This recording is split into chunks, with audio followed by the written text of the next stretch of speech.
Chicago Police Department just recently told their force that they can no longer pursue suspects on foot for misdemeanor crimes. Joe, I remember Mayor Lori Lightfoot says that this is to make things safer. I remember the same thing being said when they ended broken window policing in New York City. And now we see what New York City looks like now. And I feel like this is counterproductive, but I know you're the expert on this. What are your thoughts? Just when I think that they can't coddle criminals any more than they do, they come out with a policy like this. Just when I think they can't neuter our ability to enforce the law, they come out with something like this. So essentially, they're telling Chicago police officers, you can no longer chase suspects on foot.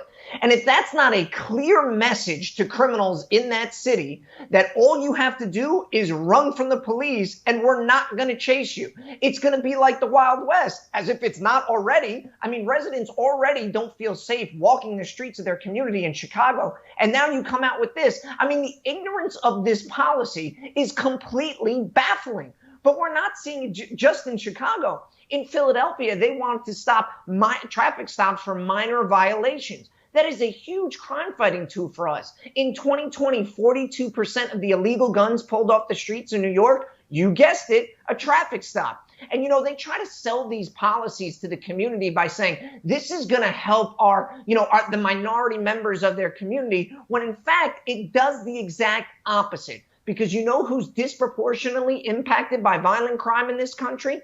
Black Americans, to the tune of 12 times the homicide rate of everybody else. So when you have these people pushing these horrific policies, they don't give a damn about the community. It's agenda over people.